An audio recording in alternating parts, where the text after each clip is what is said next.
physical therapists preparing to sit for the National Physical Therapy exam. From case studies to content review, we have you covered.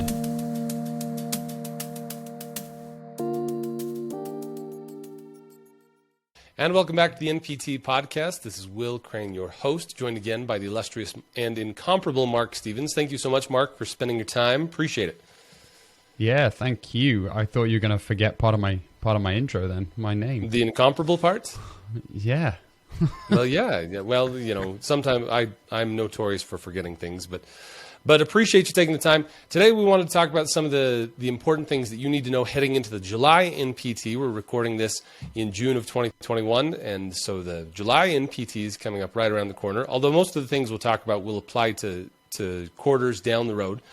But before we really get started, one of the big things that I wanted to touch on today in today's episode is talk about some of the techniques and strategies that we've been rolling out with students lately. I've been on the phone with a lot of my VIP class, and we've been talking about different issues and problems that have come up on previous failed attempts.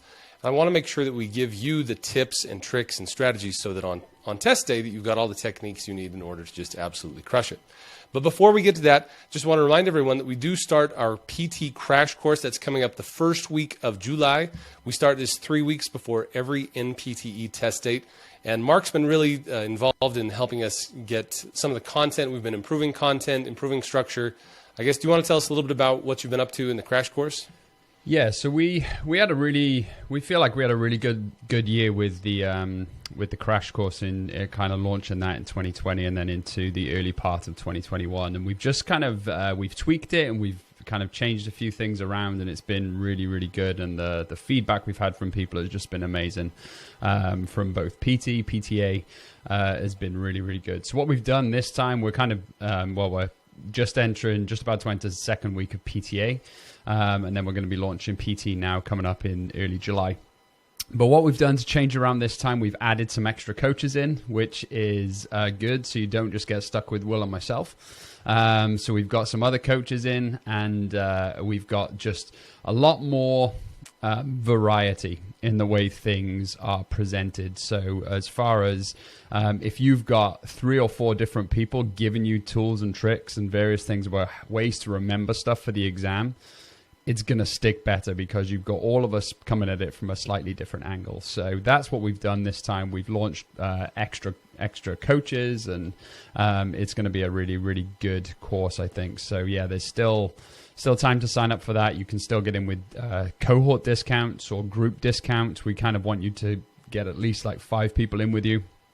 If you're getting one of those group discounts, and you just have to email myself on that. So Mark at PT Final Exam, and we can get you set up for those things. So that's what we're at, and it's been really exciting to kind of get going for July, because July is the big one. That's when everyone sits. It's a good round. So if you're in the July group, it's going to be a big group of peer like students and new PTs in there with you to help you get ready for the exam. So it's a good group to be in. Nice. And one of the benefits or the things that we've added in recent months is that we have a dedicated group chat just for the participants of the crash course cohort. So it's a great place if you're trying to find a study partner or to bounce an idea off of someone. Super great place to find like-minded peers, all done in a very positive and uplifting environment. That's one of the things that we really try to do over here at PT Final Exam. Try to keep it all positive and uplifting so we can get you through the test.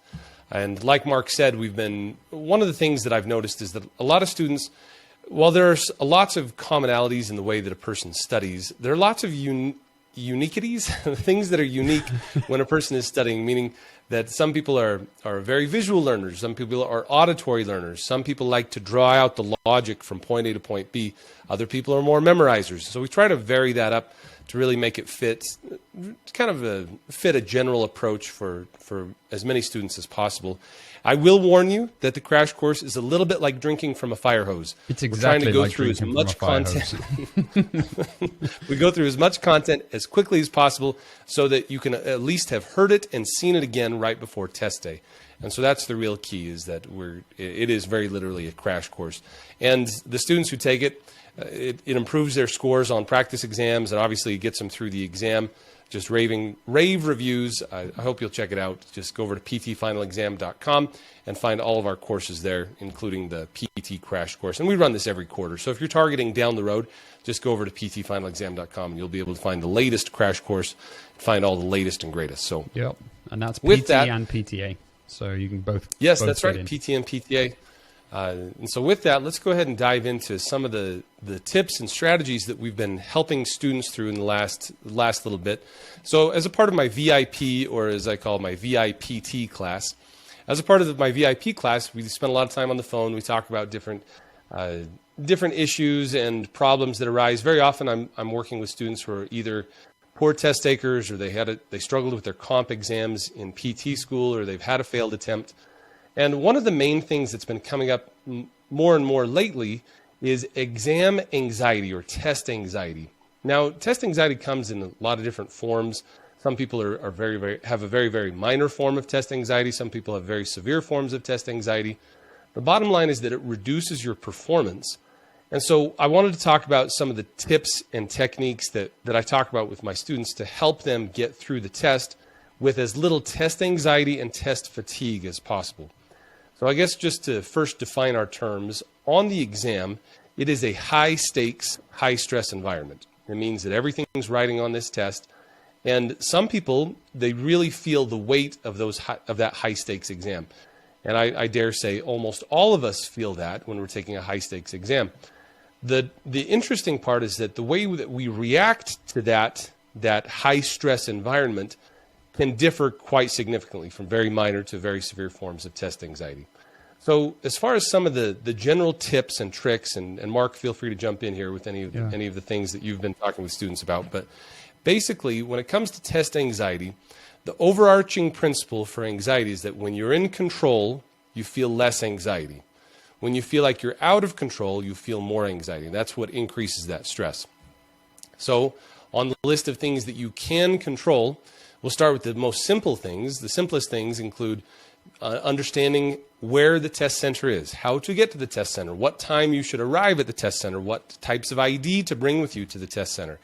Having a clear understanding of that test center process, the Prometric Test Center process, is crucial to that first step of reducing anxiety.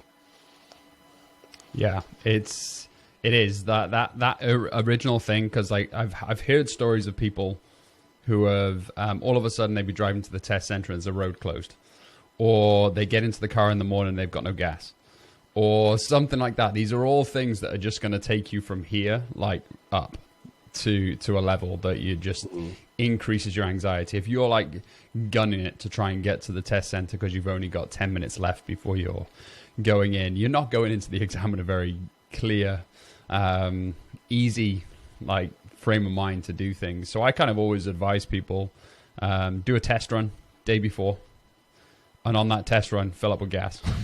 So that's just those things. Do your test run, fill up with gas. You know that's done. You know there's no roads closed. You know there's you know how long it's going to take you. You know what's going to happen. So that's just one of those really nice, easy things that you can control, and that's huge.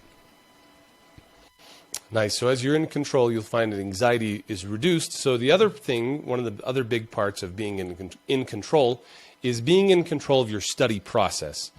So if a person were to procrastinate until 2 days before the test to begin studying, you'll feel a lot more stress about it because you feel out of control. You feel like you don't have enough time to go through all the content required of you. So with adequate time, and that's why we like to start the crash course a few weeks ahead of time. I start my VIP class about 10 weeks ahead of time.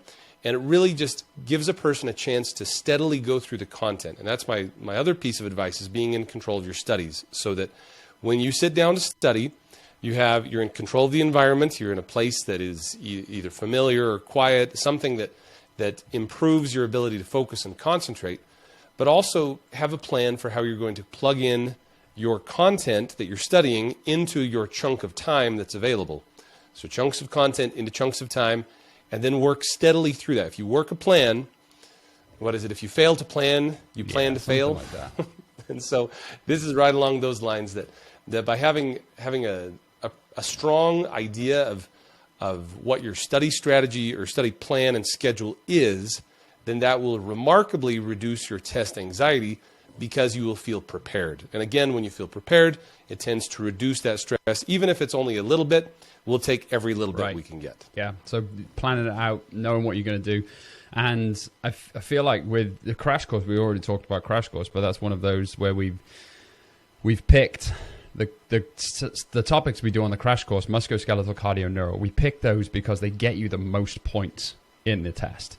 So like studying proportionally, you want to be spending a ton of time on those right at the end, because that's going to be taking you from those scraping 600 scores up to those 700 plus scores. That's what we're looking for, that you're not going in just about to scrape a pass. We want you to actually confidently go in, because that is going to help you sit the test really well. If you know that you're prepped well, and you know that you've reviewed everything, that's what helps. So yeah, just having a good plan, and like Will said, chunks of time, trying to get your studying into chunks of time is huge. So if you've got 30 minutes before something happens, if you've got something, read your flashcards, do something like that. If you've got notes on your phone, do that. If you've got a couple of podcasts, I don't know, the NPTE podcast, I've heard that's pretty good. You could listen to an episode. Review things, review. That's huge. And there's all resources there for you. So yeah, use that stuff. Excellent. So we've talked about having familiarity with the test and the test center. We've talked about having a good pre-test routine, meaning that you're studying effectively, efficiently, and consistently. So now let's talk test day. So test day is rolled around. I guess we should go, let me rewind one day. One day before the test rolls around. And my general recommendation is that the day before the test should be pretty much your relaxation day. Now, I would go crazy if I didn't study at least a little bit the day before the test. But it should be relaxed studying. Like, you got a deck of flashcards, just start breezing through a few flashcards. You put your feet up in a recliner, get some natural light flowing. I mean, just do something that's as stress-free as possible, but still improves your familiarity with maybe tricky concepts. But you're not learning anything new. You're pretty much, you've cut your losses. You're just going to focus on what you already know. Just relaxed studying, maybe get some good outdoor time, some good exercise time, some gentle, very relaxing study time, and then plenty of rest. Now, don't lay in bed all day, that kind of rest. We're talking about adequate rest the night before, and I like to say 2 nights before, and I've mentioned that in other episodes, but 2 nights before the test, try to get lots of good rest so that you're ready to go night before the test, which is not you just don't sleep very well night before the test. Yeah, you don't. You don't, not at all. Yeah, I took my kids to the zoo the day before my test. It took my mind completely off it, and I was able to chase kids. So that was great. So I did that, and then I think I reviewed flashcards in the evening. I also I rewrote my brain dump one time. So all of those things that I wanted to write down on the scratch paper when I got into the exam, I redid that. I made sure it was familiar. I made sure I could do it in like 2 minutes or whatever I'd got it down to. So that was what I did the day before. Nice. And then once you get to exam day itself, so now once we're into the exam center and a prometric test center, we're sitting down in the seat, how do we then deal with anxiety that is likely to come? And again, it comes in varying degrees for everyone. So number one, I would say, is the things that you can most easily control are your posture and body mechanics. And so, I mean, are you at your standing desk right now, Mark? Yeah, so on your standing desk, it puts you, and you won't be able to do this on Prometric Test Center day, but a person's posture has a great effect on their physiological response to stress. Meaning that if you have good upright posture, shoulders back, head upright, trying to engage with the world rather than slouching down or crouching down into the biggest slump possible, you'll find that your brain will be more awake and your stress levels will be reduced. And they've done studies on this, that if a person has good posture, it actually reduces your heart rate. So if you're trying to reduce your heart rate a little bit, get some good posture, sit up straight, and engage with the test. So no sitting like you've had a stroke in a posterior pelvic tilt. And that's a study tip. That might come up on the test. Right. There you go. No somatic nausea. The inability to recognize a part of your own body as it hangs off the side of the chair. So the other thing to do on tests in the test center, so besides having good posture, is also learning good relaxation techniques when you feel yourself start to stress.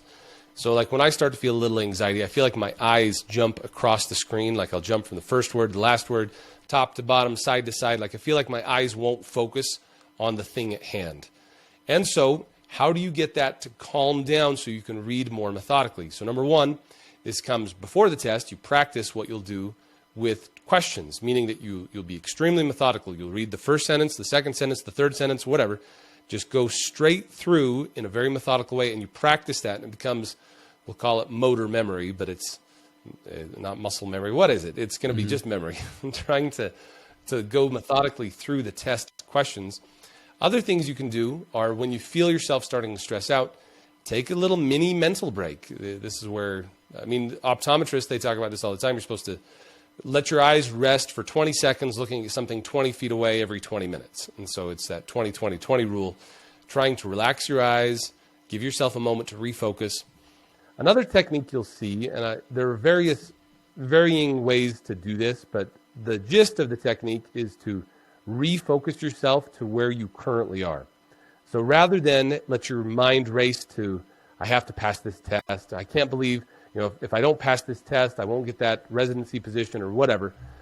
Instead of letting your mind race to the worst possible outcome, try to refocus back to where you are presently. So a way to think about this would be, in the most simplistic way, just close your eyes and say, my name is Will Crane, and I'm sitting at my desk in my chair doing a podcast.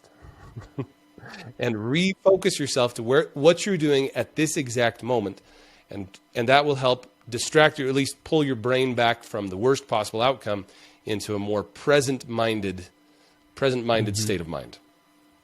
So there are various ways of doing this. You could say, bring it back. I mean, if you feel yourself trying, or feel your mind starting to fade or look, or to lose focus, you can say to yourself, all right, bring it back, refocus, re-energize. And these are things you're saying to yourself that refocus your mind back on the question at hand. And so all of this is meant to take your mind from the worst possible outcome and contemplating that which only increases anxiety, bring it back to the current present state where you can then focus on the question and get it right, rather than worry about what's going to happen when you get it wrong. Yeah, and the other thing then, try not to worry about what you've already done.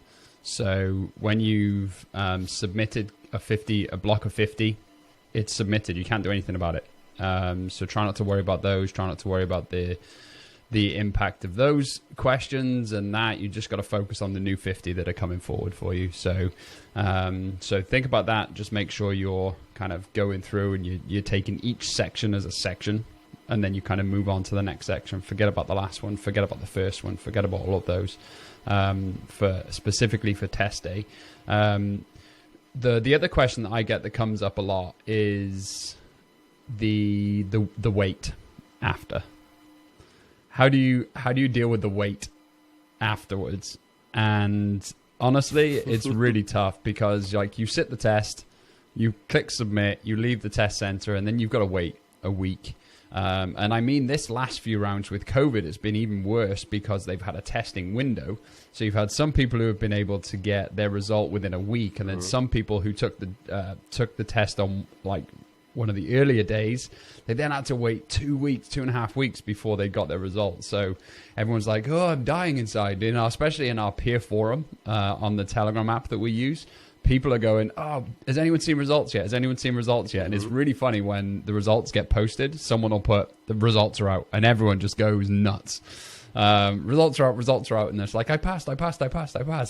It's really great. So that period after, you can't control that period. That's a thing you can't control. But if you know you've prepped well, you know you've done all the things you needed to do, then once you go into that period after, you should be able to be confident in yourself that you did absolutely everything you could possibly do. And then that period, it's just a waiting game for the inevitable to get that blue circle that says pass, and that's what we're looking for. I mean, it's a very apt phrase that I'm sure everyone's heard it and says it. We'll cross that bridge when we get there. Meaning that while you're waiting for your test score, there's really nothing to do. like, I don't know, you could be like my friend Jake when he took his MCAT. The day after he took his MCAT, before he got his scores, he started studying for the MCAT again. He continued his studies. and he did a great job his first time. He didn't have to do it again, whatever. I thought that was a little bit over the top to have to to start studying the day after you take the test rather than the day before you take the test. So I would just recommend just kind of let it go. Take it easy give yourself a little bit of time off, and then just kind of cross that bridge when you get there, rather than stress out about what if. Well, and that's where anxiety comes in, is that we fixate on worst possible outcomes when really just deal with what you're doing right now, present moment. Awesome. Nice. So then just kind of to polish up as we come to the end here. So just another mention on what you can do during test day. So we already talked about how having good posture, being upright and engaged with the test, trying to refocus your mind, bring yourself back to the present moment rather than fixate on things down the line. You could do breathing control. This is where you take 2 or 3 good deep breaths, try to relax or reduce your heart rate and blood pressure and respiratory rate. So it really is a physiological response that you're trying to mitigate. Test anxiety just increases everything. It's that sympathetic nervous system, fight or flight. So you're trying to reduce everything back down to a more reasonable level. And then maybe just a final little tip here is that if you do suffer from severe test anxiety, it'd be a good idea to get some help. I mean, there's no shame in getting the help for what you need. So if you need counseling help or medication help, whatever, this is a big test. It's worth doing it right. And you'd hate to have it be like you're preparing for something with an arm tied behind your back. Like you need all the help you can get. And so if it's something that you're concerned about, I would highly recommend getting the appropriate help, just so that you can be at your very best for game day. All right, and then maybe I keep saying finally, but one of the other things that has come up more and more recently is timing on the exam. Like I've had several students do this over the course of the years, but some students tend to mark every single question, and when they mark every single question, it triggers in their mind they have to come back to it, and so it's like they're taking 2 exams in the space of the time frame of just 1 exam by having to go through everything twice. And so my recommendation is only mark very judiciously. Keep your eye on the clock. Make sure that you're targeting about 1 hour per section or a half hour per half section as kind of your general time frame. Yep. And stay on pace.